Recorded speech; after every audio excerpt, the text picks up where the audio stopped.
Hello प्यारे दोस्तों। तो कैसे हैं आप लोग? उम्मीद करते हैं अपना पढ़ाई और रिवीजन शानदार तरीका से कर रहे होंगे। इस वीडियो में मैं आपको बताने वाला हूं कास्ट सर्टिफिकेट से रिलेटेड आपको एक भी प्रॉब्लम है। मैंने जो पिछला वीडियो बनाया था उसको बहुत सारे बच्चों देखे और मेरे पास कम से कम पर्सनली 500 से 600 बच्चे व्हाट्सएप पे डीएम करके बहुत सारे डाउट पूछ रहे थे। तो उन लोगों का कहना था सर एक सेपरेट वीडियो बना दो जिसमें मुझे पूरा क्लियर कर दो कि सर मुझे कास्ट सर्टिफिकेट अप्लाई करना है या कैटेगरी सर्टिफिकेट या दोनों सेम होता है, सेंट्रल वाला करना है या फिर स्टेट वाला करना है, क्या सर 2017 का कर सकते हैं, 2016 का कर सकते हैं। हर एक जो आपका डाउट है वो इस वीडियो में आपको क्लियर करने वाला हूं। बस आपसे गुजारिश है कि यार इस चैनल पर अगर नए आए हो तो आपको अगर रिफर दिख रहा है तो आपको क्या करना है, प्लीज हैव ए रिक्वेस्ट, आप चैनल को सब्सक्राइब कर लीजिए। सब्सक्राइब करने से आपका फायदा होगा, ऐसे अमेजिंग और अपडेटेड वीडियो आपको टाइम टू टाइम पे मिलता रहेगा, आपका नुकसान नहीं है। तो चैनल पर नए आए हो तो चैनल पे सब्सक्राइब कर लीजिए और कास्ट सर्टिफिकेट से रिलेटेड, कैटेगरी सर्टिफिकेट से related, state level, central level जो भी डाउट है पूरा वन स्टॉप वीडियो होगा। इसके बाद आपको कोई वीडियो देखने की जरूरत नहीं है। मैंने एनटीए को भी कॉल करके पूछा है, पूरा प्रूफ के साथ आपको बता के जाऊंगा और आपको यह भी दिखाऊंगा कि क्यों बोल रहा हूं। तो स्टार्ट करते हैं इस वीडियो को। सबसे पहले आपको बताऊं कि जेईई मेन 2020 फॉर्म में क्या भरे, कास्ट सर्टिफिकेट भरे या कैटेगरी सर्टिफिकेट भरे या दोनों सेम होता है या फिर स्टेट और सेंट्रल लिस्ट वाला भरे। देखो मैं आपको सबसे पहले कुछ चीजें बताना चाहता हूं। अगर आप जेईई मेन 2025 के अगर स्टूडेंट एस्पायरेंट है तो आपको समझना पड़ेगा। देखो कैटेगरी क्या होता है, कैटेगरी क्या होता है, कैटेगरी होता है या तो कोई बच्चा जनरल कैटेगरी से हो सकता है या फिर जनरल ईडब्ल्यूएस से हो सकता है। जनरल कैटेगरी का ही बच्चा जिसका इकोनॉमिकली वीकर सेक्शन मतलब फाइनेंशियल कंडीशन कम खराब होता है वो ईडब्ल्यूएस कैटेगरी में आता है, ठीक है। उसके बाद OBC NCL, OBC NCL non criminal layer जो होता है वो ओबीसी एनसीएल में आता है। उसके बाद होता है एक एससी और एक होता है एसटी। ये क्या है, हमारा कैटेगरी है, ठीक है। एनटीए कैटेगरी सर्टिफिकेट ही आपसे मांग रहा है, कास्ट सर्टिफिकेट नहीं मांग रहा, ध्यान से समझेंगे। उसके अलावा बहुत सारे बच्चों को डाउट था कि सर अगर उन वाले बच्चों के लिए बताओ जो बच्चे हमारा ओबीसी क्रीमी लेयर में है, ओबीसी सीएल वाले बच्चे हैं। भैया क्लियर आपको मेंशन है, अगर आप ब्रोचर पढ़ोगे मैं आपको दिखाऊंगा अभी उसमें क्लियर मेंशन है, अगर ओबीसी सीएल के बच्चे हो, क्रीमी लेयर के बच्चे हो तो आप ट्रीटेड एज अ जनरल किए जाओगे। तो यहां पर बेसिकली जनरल और ओबीसी सीएल वाला बच्चा दोनों जनरल की तरह ट्रीट किए जाएंगे जेईई मेन 2025 में। और रिजर्वेशन इन सारे general EWS, OBC NCL, SC और एसटी को मिलेगा, उनको मिलेगा जो सेंट्रल लिस्ट में होंगे। अभी मैं दिखाऊंगा कहां से सेंट्रल लिस्ट चेक कर पाएंगे। उसके बाद कास्ट क्या होता है, कास्ट जैसे ब्राह्मणी हो गया, क्षत्रिय हो गया, दलित हो गया, इसमें बहुत सारे अंतर होते हैं, कुर्मी हो गया, महाजन हो गया, ये सब कास्ट में आते हैं। तो अपने को कास्ट सर्टिफिकेट नहीं मांग रहा है, अपने को कैटेगरी सर्टिफिकेट का कैटेगरी आईडी और कास्ट कैटेगरी नंबर, आपको आईडी और कहां से आप बना रहे हो वो 3 चीजें मांगना है।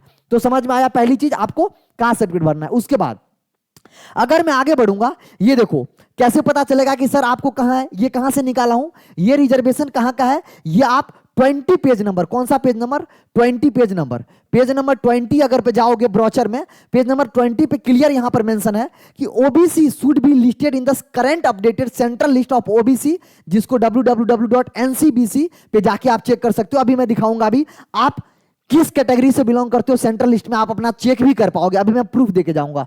उसके बाद OBC present in the state list, at least कुछ ऐसे कैटेगरी होते हैं जो स्टेट में तो आप हो ओबीसी में बट सेंट्रल में नहीं हो, तो आप ट्रीटेड नहीं किए जाओगे। और आप जब काउंसलिंग के दौरान आपको वेरीफाई किया जाएगा किससे, इसी साइट से, एनसीबीसी साइट से आपको वेरीफाई करता है, तो आपको सेंट्रल लिस्ट में होना पड़ेगा कैटेगरी में, तभी आपको कैटेगरी का फायदा मिल पाएगा। उसके बाद एक चीज और देखो, यहां पर क्लियर एक चीज मेंशन है, candidate belonging to creamy layer, जो बोला था ना ओबीसी में जो क्रीमी लेयर होता है, not entitled to reservation, such candidate are treated as belonging to general category. मैंने बोला था अगर ओबीसी में आप सीएल हो, क्रीमी लेयर हो, तो आप जनरल की तरह ट्रीट किए जाओगे। उसके बाद ओबीसी में आप सेंट्रल लिस्ट और स्टेट लिस्ट दोनों में आप ओबीसी एनसीएल में आते हो या नहीं आते हो, वो कैसे चेक करेंगे अभी बताता हूं। तो सबसे पहले हम कहां चलते हैं, ऑफिशियल साइट किसका, एनटीए का। देखो ये एनटीए का ऑफिशियल साइट है, ज्वाइंट एंट्रेंस एग्जामिनेशन। यहां से मैं जब क्लिक करता हूं तो मैं एक बच्चे का पहले फॉर्म खोल के रखा हूं, उस बच्चे का फॉर्म में दिखाता हूं। जैसे यहां पर कैटेगरी यहां सिलेक्ट करेंगे तो कैटेगरी में देखो general EWS, OBC NCL, central list, यहां पर क्लियर मेंशन है सेंट्रल लिस्ट। देखो यहां पर जैसे आप लिखोगे, यहां पर क्लियर एक चीज क्या मेंशन है, जैसे यहां पे आप क्लिक करो कैटेगरी के लिए, OBC non criminal as per central list of other backward classes available for national commission for backward class, NCBC. अभी मैं दिखाऊंगा ऑफिशियल वेबसाइट। तो उसमें आपका होना चाहिए स्टेट लिस्ट में OBC candidate who are not listed in OBC NCL.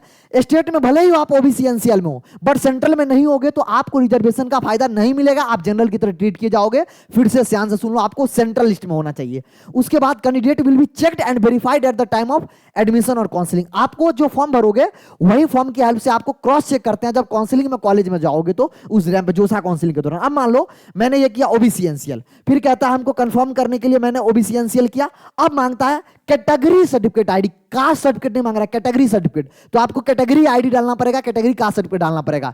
Major ये कहां कौन कौन से स्टेट में देखने को मिला, महाराष्ट्र के बच्चे के मेरे पास कंप्लेन आता सर मेरे पास कास्ट सर्टिफिकेट भी है, कास्ट आईडी भी है और कैटेगरी सर्टिफिकेट कैटेगरी आईडी भी है। आप कैटेगरी सर्टिफिकेट जो भी नंबर है उस नंबर को डालेंगे, वहां का आईडी वहां का जो भी अथॉरिटी से इश्यू हो रहा है उसको डालेंगे। एमपी के बच्चे, यूपी के बच्चे, इन सारे स्टेट में मेजर प्रॉब्लम आ रहे थे जिसके लिए वीडियो बना रहा हूं। उसके बाद आप डेट ऑफ इश्यू बनाएंगे। उसके बाद कोई भी पुराना सर्टिफिकेट हो, बस आपको यह ध्यान रखना पड़ेगा कि आपका सर्टिफिकेट आपके डीओबी डेट ऑफ बर्थ के आगे का होना चाहिए। वैसे भी बात ऑब्वियस ही बात है, जब आप जन्म के बाद ही होगे तभी तो सर्टिफिकेट बनाए होगे, लेकिन एनटीए कल एक बता दिया है कि अगर आपका डीओबी के बाद का सर्टिफिकेट है, कोई भी साल का पुराना, कितना भी साल का, जो मैं पहले भी बोला था, तो आप अप्लाई कर सकते हो, कोई दिक्कत वाली बात नहीं है। नया नहीं बन रहा है उस केस में, ठीक है। हालांकि काउंसलिंग के दौरान आपको फिर से बता रहा हूं, ओबीसी कैटेगरी के लिए आपको और जनरल ईडब्ल्यूएस वाले बच्चों के लिए 1 अप्रैल 2025 के बाद का कैटेगरी सर्टिफिकेट आपको देना पड़ेगा। कब? काउंसलिंग, जोसा काउंसलिंग के दौरान।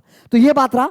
अब देखो एनसीबीसी में कैसे पता चलेगा, ये जैसे हम क्लिक किए, ये वही वाली चीज है जो मैंने आपको बोल रहा था ना, जो मैं आपको यहां दिखा रहा था। यहां जो ये दिखा रहा हूं कि आपको कौन कौन से कैटेगरी में कितना % सीट रिजर्वेशन है, किस किस को फायदा मिल पाएगा, ये आपको ब्रोचर से उठाया हूं। कहां से उठाया हूं? ब्रोचर में 20th पेज नंबर पे जाओगे, 20th वाला पेज नंबर पे, उसमें क्लियर लिखा हुआ है, देखो यहां पर, आप इसको पढ़ लेना, कोई भी दिक्कत हो तो आप पूछ सकते हो। तो समझ में आया, ओबीसी एनसीएल सेंट्रल लिस्ट में होगा तभी आपको फायदा मिलेगा। अब देखो एनसीबीसी को ऑफिशियल साइट पे गूगल पे जैसे हम एनसीबीसी लिख रहे हैं, यहां पर national commission for backward classes आ रहा है, इसको आप ओपन करो। इसको ओपन करने में थोड़ा टाइम लग रहा है। मैंने क्या किया, सेंट्रल लिस्ट ऑफ ओबीसी सीधे चेक करने की कोशिश किया। मान लो कहां के बच्चे हो आप मान लो एक कोई स्टेट ले लो, अपना कोई भी स्टेट ले लो जिस स्टेट से आप बिलोंग करते हो। मैं बिहार सिलेक्ट करता हूं, मैं बिहार के बच्चा हूं, मैं बिहार सिलेक्ट किया। अब देखो बिहार में कौन कौन से कास्ट ओबीसी में आता है सेंट्रल लिस्ट में, ये सारा लिस्ट है। बिहार में कौन कौन सा कास्ट आपको आता है सेंट्रल लिस्ट में, वो देखो। यहां से अब्दल हो गया, अघोरी हो गया, अम्मत हो गया, बहुत सारे कैटेगरी है यहां पर।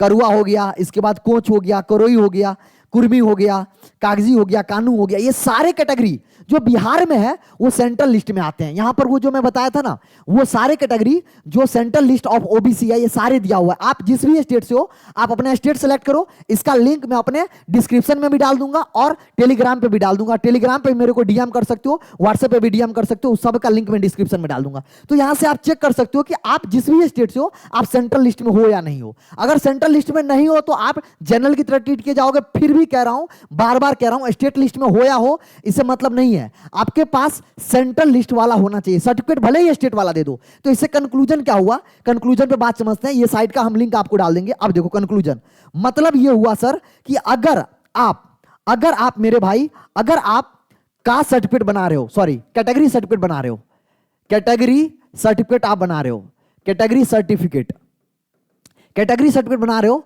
और वो किसी भी लेवल का हो, वो चाहे हमारा स्टेट लेवल का हो या फिर हमारा कौन कौन सा लेवल बता रहा हूं, या फिर वो हमारा स्टेट लेवल का हो, स्टेट लेवल हो, या फिर हमारा वो कौन सा लेवल हो, स्टेट लेवल, या फिर हमारा वो सेंट्रल लेवल, दोनों के दोनों चलेंगे। बस कंडीशन इसमें है, कंडीशन क्या है मेरे लल्ला, कि लिस्ट में आप होना चाहिए, सेंट्रल लिस्ट में आपका नाम, सेंट्रल लिस्ट में आपका होना चाहिए। सेंट्रल लिस्ट में स्टेट का जो आप बनाओगे, स्टेट लेवल पे जो कैटेगरी सर्टिफिकेट बना रहे हो वो भी चलेगा। बस आप एक बार चेक कर लेना कि वो जो भी आप कैटेगरी से बिलोंग करते हो वो आपका सेंट्रल लिस्ट में अभी है या हटा दिया गया है। एक बार वेरीफाई कर लो, फॉर्म भर लो।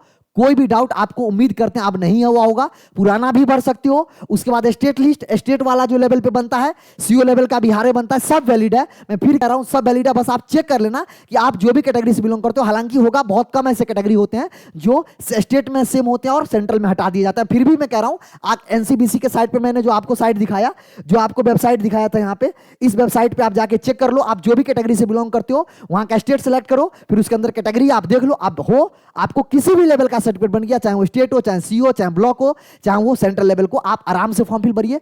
इन सब के अलावा जो इंपॉर्टेंट चीज थी, आप पढ़ाई पे फोकस कीजिए। ये सब चीज पे ज्यादा यार टाइम मत वेस्ट करो। हैव ए रिक्वेस्ट, आप पढ़ाई पे फोकस कीजिए। रिजल्ट अच्छा नहीं आएगा, सब धरा रह जाएगा, रिजर्वेशन का कोई फायदा नहीं मिलेगा। अगर आप जब मार्क्स अच्छा लाएंगे, मेहनत करेंगे, तभी आपका चीज हो पाएगा। ठीक है, तो बहुत जल्दी अमेजिंग एक बहुत अच्छा आप लोगों के लिए सरप्राइज प्रिपरेशन कर रही है हमारी, और मतलब मैं और मेरा टीम की तरफ से सरप्राइज आने वाला है। तो उसके लिए चैनल पर अपडेटेड रहिए। चैनल पे नए आए हैं तो नोटिफिकेशन का बेल बजा लीजिए, सब्सक्राइब कर लीजिए। और अगर ये वीडियो अच्छा लगा तो वीडियो को जरूर से लाइक कीजिए। जितने भी सारे जेईई मेन के आपके फ्रेंड हैं, सबों के साथ शेयर कीजिए। उसको 1% भी डाउट नहीं होना चाहिए, गलती नहीं होना चाहिए फॉर्म में, नहीं तो फॉर्म आपका कैंसिल हो सकता है।